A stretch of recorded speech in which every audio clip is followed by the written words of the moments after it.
విజయనగరం జిల్లా నెల్లిమర్ల మండలం వేణుగోపాలపురం బాలికల రెసిడెన్షియల్ స్కూల్ కాలేజ్లో విద్యార్థులపై ఓ ఆగంతకుడు లైంగిక దాడి చేశాడన్న ఫిర్యాదులపై వివాదం రాజుకుంది. ఈ నెల 4వ తేదీన అర్ధరాత్రి హాస్టల్లో దూరి అమ్మాయిలపై దాడి చేసింది ప్రిన్సిపల్ భర్తేనని మహిళా సంఘాలు ఆరోపిస్తున్నాయి.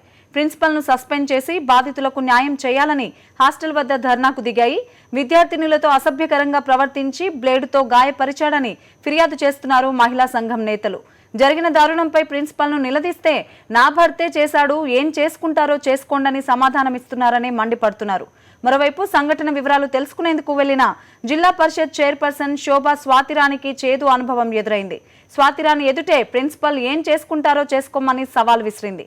అర్ధరాత్రి అమ్మాయిల హాస్టల్లోకి వచ్చింది తన భర్తేనని ఆందోళన చేస్తున్న మహిళలతో ప్రిన్సిపల్ చెప్పడంతో వివాదం మరింత పెరిగింది.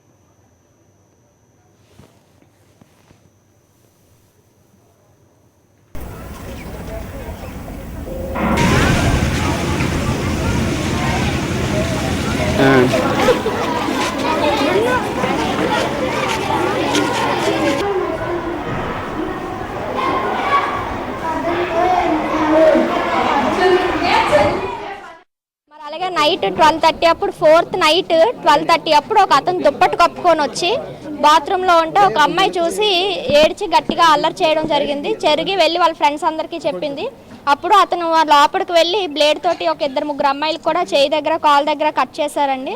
ఆ విషయం కూడా మాకు పిల్లలు చాలా క్లియర్గా చెప్పారు. అయితే మేము కూడా అడిగాం, మరి మీరు ఎందుకమ్మా ఇలాగ భయపడుతున్నారు అంటే, మేము పడట్లేదండి, మాకు ఫ్యూచర్ పోతుంది, మీరు నిజం చెప్తే హాస్టల్ మూసేస్తారు, మీకు పంపించేస్తారు టీచర్స్, కాబట్టి మీరు నిజం చెప్పొద్దు, మీరు ఎవరిని చూడలేదని చెప్పండి, ఏం జరగలేదని చెప్పండి అని పిల్లలకు చెప్పడం జరిగింది.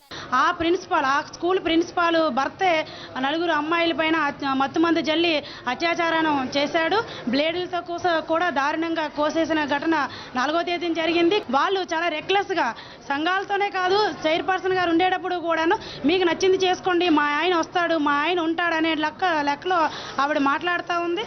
అసలు మేము ఐదువగా డిమాండ్ చేస్తుంది ఏంటంటే, ఆ ప్రిన్సిపాల్ వార్డెను వాచ్మెన్ని వెంటనే సస్పెండ్ చేయాలి, ప్రిన్సిపాల్ భర్తని వెంటనే అరెస్ట్ చేయాలని చెప్పేసి మేము డిమాండ్ చేస్తున్నాం.